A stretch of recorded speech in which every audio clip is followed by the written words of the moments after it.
Hello everyone, আজ আমি আপনাদের মাঝে ফিন্নির রেসিপিটা নিয়ে আসলাম। তো দেখতে থাকেন। আসসালামু আলাইকুম রহমতুল্লাহি ওয়া বারাকাতু। আপনারা সবাই কেমন আছেন? আলহামদুলিল্লাহ, আমি তো আপনাদের দোয়ায় খুবই ভালো আছি। তো এখানে ফিন্নি রান্না করার জন্য এখানে আমি 2 কেজি দুধ বসাই দিছি কিন্তু, আর পাশাপাশি আমি চালটা ধুয়ে নিব, পোলার চালটা। তো দেখতে থাকেন, ফিন্নি রান্নাটা দারুণ কিন্তু মজা হয়েছিল ফিন্নিটা খেতে। তো এখানে 1 কাপ পরিমাণ আমি 1 কাপ পরিমাণ আমি চালটা এখন ভিজিয়ে নিব, যেহেতু দুধটা আমার ঘন হতে অনেক টাইম লাগবে। তো চালটা এর মাঝে আমার ভিজে যাবে খুব সুন্দরভাবে। তো পাশাপাশি আমি দুধটাও নাড়তেছি এখানে চুলার উপর, আর ওখানে চালটাও ধুয়ে রেখেছি। আর এখানে আমি সামান্য পরিমাণ লবণ দিয়ে দিলাম। তো আপনারা কে লবণ দেন কিনা জানি না, আমি সামান্য পরিমাণ মিষ্টি জাতীয় জিনিসে লবণ দিয়ে দেই কিন্তু। এরপরে এই যে আমার চালটা খুব সুন্দর করে ভিজে গেছে, এখন আমি চালটা দিয়ে দিব দুধের মধ্যে। দুধ আর চালটা একসাথে আমি এখন জাল করব খুব সুন্দরভাবে।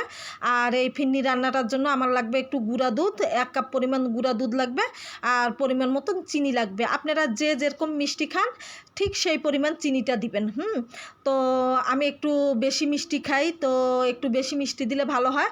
তো আপনাদের ভাই আবার বেশি মিষ্টি খায় না, তো সেই কারণে আমার একটু কম মিষ্টি দিতে লাগে। আর এখানে আমি কয়েকটা সাদা এলাচ দিয়ে দিলাম আস্তা, আর ডালচিনি তেজপাতার ফ্লেভারটা আমার ফিন্নির মধ্যে বেশি একটা ভালো লাগে না। তো যে কারণে আমি শুধু 4টা এখানে সাদা এলাচ দিয়ে দিয়েছি। তো এখানে চালটা দেখেন, এই যে আস্তে আস্তে চালটা খুব সুন্দরভাবে গরম দুধের মধ্যে ফুটা শুরু করেছে, এখনও কিন্তু পুরোপুরি ফুটেনি। তো এই যে দেখেন, আরও সেদ্ধ হওয়ার বাকি আছে চালটা আমার। এরপরে আমি কিন্তু চিনিটা দিয়ে দিব। চিনিটা দেওয়ার পর কিন্তু আমার আবার পানিটা ছেড়ে দিবে। এই চিনির একটা পানি থাকে, সেই চিনির পানিটা ছেড়ে দিবে। এখানে আমি 1 কাপ পরিমাণ আমি চিনি দিয়ে দিলাম। এখন ভালোভাবে আমি নাড়াচাড়া দিব, আবার ফিন্নিটার সাথে চিনিটা অ্যাডজাস্ট করে নিব, একদম খুব সুন্দরভাবে মিশিয়ে নিব। তো এই যে ভালোভাবে মিশিয়ে নিতেছি আমি ফিন্নির মাঝে।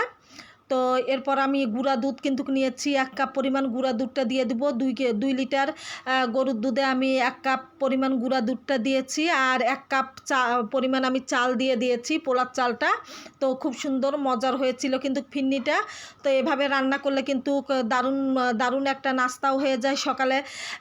সকালের নাস্তাটার সাথেও, পরোটার সাথেও খুব সুন্দরভাবে জমে যায়। আবার সন্ধ্যার দিকেও আমরা এটা নাস্তাটা দিতে পারি খুব সুন্দরভাবে। তো আমার ছেলে যেহেতু খুবই পছন্দ করে মিষ্টি জাতীয় জিনিস, তো এই কারণে আমার মিষ্টি জাতীয় জিনিসটা খুবই রান্না করার লাগে ওর জন্য।